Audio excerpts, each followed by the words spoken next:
Guys, maayong hapon kanyang tanan. Magpadyon paghuman na mo Dong na eh. kana. Ano ba? Oo. Dongdong man ka. Barangay ba? Oo. Nang tanod? Ano na siya? Aw. Dili tanod o murag nas barangay kana. Nasa ibang Marisa. Diha na lang pangutana. Okay. Mura ko og kuan lost and found section. Anyways, alis na naman ako kasi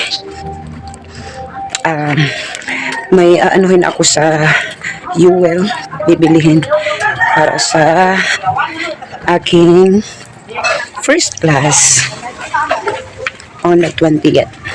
Tapos pala namin sa meeting at saka diniscuss sa akin yung lahat. Oh, mai-adlib ko nga pala yung utang serye. Topic kagabi. May nag-PM kasi sa akin, not only one,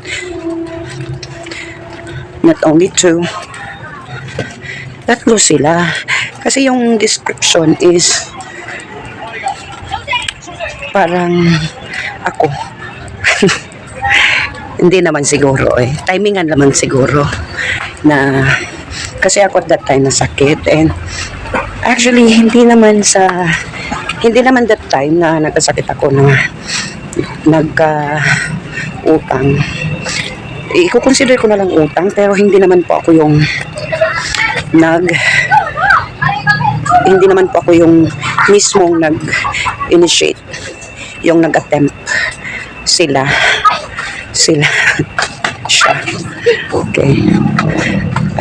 Kasagsagan yun ng ang tawag dito nung may problema ako, yun lang.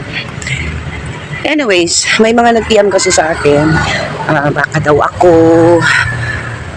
hindi ako guilty kasi hindi ko naman sila pinangakuan ng petsa. Hindi naman kalakihan, guys. Hindi naman po ako nangako ng petsa.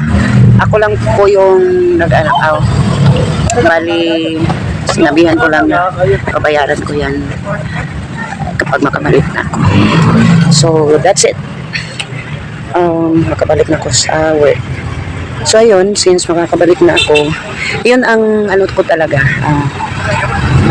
Ang plano ko na bayaran. Unti-untiin ko.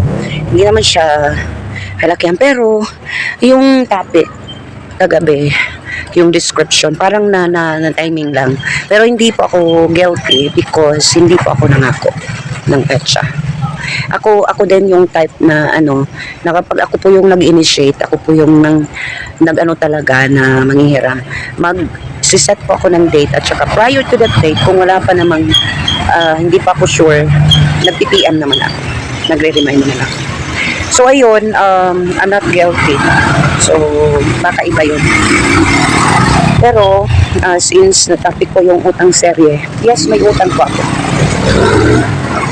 Pero hindi po malaki ha. Babayaran ko naman. Hintay lang. Nandito pa naman ako sa YouTube. Hindi pa ako mawawala. But I'll keep you posted, guys. I-update ko po kayo kapag mahulugan ko na, mabayaran ko na yung mga na yan.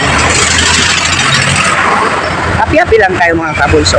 And by the way, on Sunday, mag-start po tayo sa ating paangat session sa YouTube channel po ni Migs Molino. So, may viewers man or wala, itutuloy natin yan. Papasan at naman yan ng mga viewers, yung mga small YouTuber. So, iniisip ko pa, may thumbnail na ako, iniisip ko pa kung paano natin anuhin yung para dumikit talaga yung mga subscribers kay Bunso Migs Molino. Kahit hindi na ako i-subscribe, ang laki na nang nabawas sa subscribers ko. Who cares? Wala akong pake. Okay. So, padayon ka mga langga. Nabuhat ko masakyan kay usakay lang ko ini murag hangos man ko mga gihangos ko. So yun lang. Salamat sa tanan. God bless.